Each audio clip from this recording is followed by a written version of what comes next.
DJ Mukesh Edit.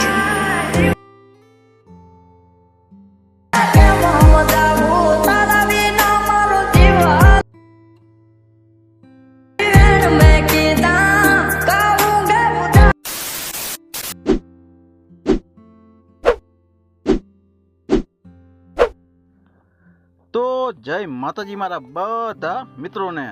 तो मित्रों તમે સ્ટાર્ટિંગમાં જે સ્ટેટસ જોયું મિત્રો, તો મિત્રો એવું સ્ટેટસ તમારે બનાવતા શીખવું હોય મિત્રો, તો મિત્રો તમારે વિડીયોને સ્કીપ કર્યા વગર પૂરો જોવાનો રહેશે. કેમ કે તમને ખબર હશે કે આપણે જે ઓલ મટીરિયલ આપીએ છીએ એમાં આપણે પાસવર્ડ રાખીએ છીએ, એટલે તમારે વિડીયોને એકવાર સ્કીપ કર્યા વગર પૂરો જોઈ લેવાનો, એટલે તમને પાસવર્ડ મળી જશે.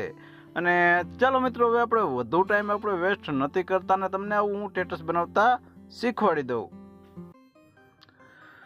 તો મિત્રો આવું સ્ટેટસ બનાવવા માટે સૌ પ્રથમ તમારે અલાઇટ મોશન લઈ લેવાનું છે. અલાઇટ મોશન લઈ અને ઓપન કરવાનું છે. ઓપન કરી અને જે મેં તમને પ્રોજેક્ટ એક આપેલો છે એ પ્રોજેક્ટ તમારે લઈ લેવાનો છે. પ્રોજેક્ટ આપણે જે વેબસાઇટમાંથી છે એમાંથી તમે એડ કરી લેજો, કેમ કે આપણે પ્રોજેક્ટમાં કોઈ પાસવર્ડ નથી રાખેલો. તો તમારે આ રીતનો પ્રોજેક્ટ આમાં અલાઇટ મોશનમાં એડ કરી લેવાનું છે. સૌ પ્રથમ તમારે અલાઇટ મોશન ઇન્સ્ટોલ કરી લેવાનું છે અને પછી આ પ્રોજેક્ટ એડ કરી લેવાનું છે. અને ઓલ મટીરિયલ કઈ રીતના લાવવાનું, કઈ રીતના આમાં એડ કરવાનું એ બધું મેં તમને શીખવાડેલું છે ને એ વિડીયોની લિંક આ વિડીયોની નીચે તમને જોવા મળી જશે. તો મિત્રો તમને એડ કરતા ન આવડે તો તમે એકવાર જોઈ લેજો મિત્રો. તો આ રીતનો પ્રોજેક્ટ આવશે એટલે પ્રોજેક્ટ તમારે આ રીતનો ઓપન કરવાનો છે ને તમને આ રીતનું બધું આમાં જોવા મળશે. તો મિત્રો આમાં તમારે શું કરવાનું છે એ હું તમને બધું જ શીખવાડી દઉં. તમે વિડીયોને સ્કીપ ના કરતા, કેમ કે વિડીયો સ્કીપ કરશો તો તમને પાછું ખબર નહીં પડે ને પાછું તમારાથી આવું સ્ટેટસ નહીં બને.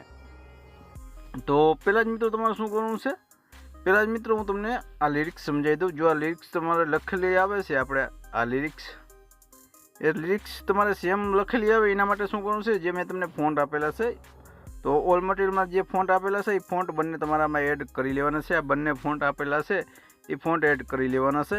એ ફોન્ટ એડ કરી લેવાના એટલે તમારે આ લિરિક્સ લખેલી આવશે. કેમ કે લિરિક્સ નકર તમારે આવશે તો ખરા પણ થોડીક અલગ લખેલી આવશે, બાકી તમારે લિરિક્સ આવશે પણ આ ફોન્ટ જે છે એ ટાઈપના નહીં આવે. તો પહેલાં તમારે આ કામ કરવાનું છે. પછી મિત્રો આટલું કરી અને પછી બીજું તમારે શું કામ કરવું છે એ પણ હું હવે તમને સમજાવી દઉં. તો મિત્રો તમારે નીચે આવી જવાનું છે. નીચે આવી જવાનું છે. નીચે આવીને તમને આ વ્હાઇટ શેપ બતાતો હશે, જેમાં મારું નામ લખેલું છે એ શેપ બતાતો હશે. તો એ શેપ ઉપર તમારે ક્લિક કરવાનું છે. એ શેપ ઉપર આ રીતને ક્લિક કરશો મિત્રો, પછી તમારે આ કલર ફીડના ઓપ્શનમાં આવી જવાનું છે. એમાં આવી અને પાછું તમારે સ્ટારવાળા ઓપ્શનમાં આવી જવાનું છે. આ સ્ટારવાળા ઓપ્શનમાં આવી જવાનું છે. આ સ્ટારવાળા ઓપ્શનમાં આવી જવાનું છે. તો હું પણ એમાં આવી જાઉં છું અને આપણું જે ઓલ મટીરિયલ પડેલું છે એ હું લઈ લઉં છું મિત્રો. તો આપણું ઓલ મટીરિયલ જે એમાં છે એ હું લઈ લઉં. તો આપણું આ ઓલ મટીરિયલ આમાં છે.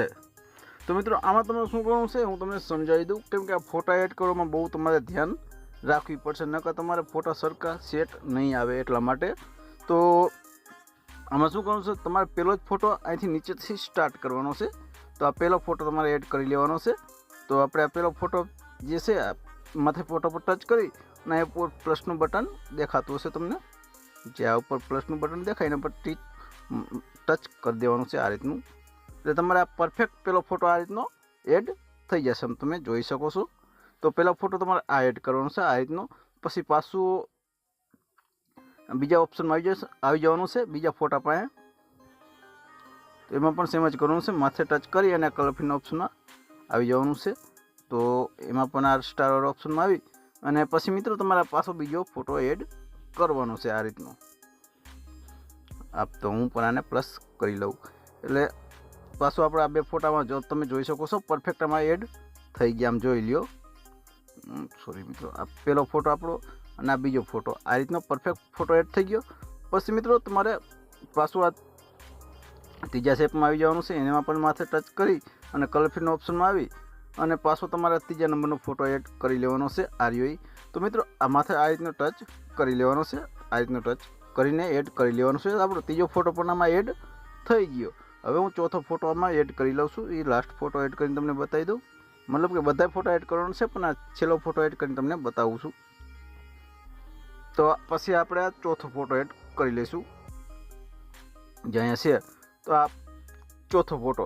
તો તમારે મિત્રો સેમ જે આ ફોટા છે, આ પહેલો ફોટો, આ બીજો ફોટો, અને આ ત્રીજો ફોટો, આ ચોથો ફોટો, અને પાંચમો ફોટો, અને આ છઠ્ઠો ફોટો, અને 7, 8, 9 ને 10 આ રીતનું વારાફરતી તમારે જેમ ઓલા શેપમાં છે એવી રીતના લાઇનમાં જ ફોટા એડ કરવાના છે. આ રીતના લાઇનમાં જ ફોટા એડ કરવાના છે. આ રીતના જે આપણે અહીં પણ તમારે સમજ છે. પહેલો ફોટો આ રીતનું, પહેલો ફોટો, આ પહેલો ફોટો, ના બીજો ફોટો, અને ત્રીજો ફોટો, ના ચોથો ફોટો. કેમ કે આ રીતના એડ કરશો તો જ તમારે પરફેક્ટ ફોટામાં મેચ આવશે, નકર ફોટા સરખા નહીં આવે. એટલા માટે મિત્રો આ રીતના બધા ફોટો તમારે વારાફરતી એડ કરી લેવાનો છે. તો હું ફટાફટ એડ કરી લઉં છું. તો થોડોક આપણે વિડીયો તમે જોયા રાખજો. તો હું ફટાફટ એડ કરી લઉં છું.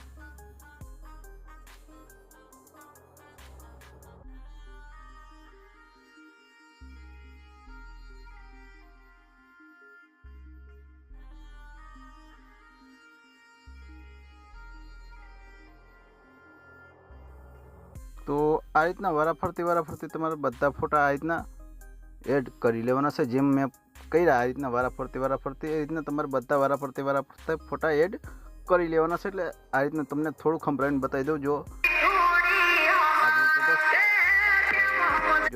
આપણા બધા ફોટામાં પરફેક્ટ એડ થઈ ગયા છે. એમાં કાંઈ ઘટતું નથી. તમે જોઈએ પરફેક્ટ આમાં એડ થઈ ગયા છે.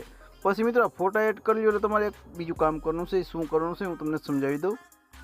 પછી મિત્રો તમને જે તમારા અહીંયા આ લોગો બતાય, આ લોગો છે, સોરી મિત્રો, જે તમને તમારા લોગો બતાય આ અહીંયા નામ તમારે ચેન્જ કરવું હોય તો તમારે શું કરવું છે, જે લખેલું છે આપણે આ ટેક્સ, સોરી મિત્રો, આ ટેક્સ પોસ્ટર ડિઝાઇન, તો એના પર ટચ કરવાનું છે. ટેક્સ લખેલું છે અને અહીંથી તમારે એડિટ ટેક્સમાં જઈને નામ ચેન્જ કરી લેવાનું છે. તો સેમ પણ તમારે નીચે પણ એમ જ કરવાનું છે. માથે ટચ કરી એડિટ ટેક્સમાં જઈ અને અહીંયા પણ નામ ચેન્જ કરી લેવાનું છે. આટલું કરી મિત્રો પછી તમારે ઉપર આવી જવાનું છે. ઉપર આવી અને જે આપણે અહીંયા એક બ્લેક કલરનો શેપ છે એ હાઈડ કરેલો છે આ, તો એ હાઈડમાંથી તમારે બહાર કાઢી લેવાનું છે આ રીતનો. એટલે જે આપણે આમાં પાર્ટિકલ છે એ આમાં તમારે બતાવવા માંડશે. તમને આમાં ઝીણા નહીં બતાવે પણ મેં આપણે રાખેલા છે તમને બતાવવા માંડશે. તો મિત્રો આટલું કરી લેવાનું છે એટલે તમારું સ્ટેટસ એકદમ બનીને રેડી થઈ જશે. કાંઈ કરવાની જરૂર છે નહીં. પછી આટલું કરી લ્યો મિત્રો એટલે તમારે આને સેવ કરી લેવાનું છે. સેવ કરવા માટે સેટિંગની બાજુમાં જે ઓપ્શન છે અહીંયા આવી જવાનું છે. અહીંયા આવી અને તમારે જે પણ સાઇઝ રાખવી હોય રાખી અને એક્સપોર્ટમાં મારી દેવાનું છે. તો હું 1080 જ રાખું છું. તો 1080 રાખી અને એક્સપોર્ટમાં મારી દેવાનું છે એટલે તમારું સ્ટેટસ સેવ થવા માંડશે. તો મિત્રો આશા રાખું છું કે વિડીયો તમને પસંદ આવ્યો હશે. અને મિત્રો વિડીયો પસંદ આવ્યો તો પ્લીઝ મિત્રો વિડીયોને લાઇક, કોમેન્ટ ને શેર જરૂરથી કરી દેજો. કેમ કે તમે થોડોક સપોર્ટ નથી કરતા એટલે જ હું વિડીયો સાવ ઓછા બનાવું છું ને યુટ્યુબમાં નથી લાવતો. કેમ કે તમે સપોર્ટ કરો તો આપણે બે ત્રણ વિડીયો લાવી, પણ તમે કાંઈ સપોર્ટ નથી કરતા. એટલા માટે વિડીયો પણ હું નથી બનાવતો, હાવ ઓછા બનાવું છું. તો ચાલો મિત્રો આ વિડીયોમાં તો તમે સપોર્ટ કરજો. અને મિત્રો આપણી ચેનલ હજી સબસ્ક્રાઈબ ન કરી હોય તો પ્લીઝ મિત્રો સબસ્ક્રાઈબ કરી લેજો. કેમ કે આપણે કંઈક આવા નવા એડિટિંગના વિડીયો લાવતા રહેશું. તો ચાલો મિત્રો મળીએ આપણે નેક્સ્ટ વિડીયોમાં. તે લગી બધા મિત્રોને જય માતાજી.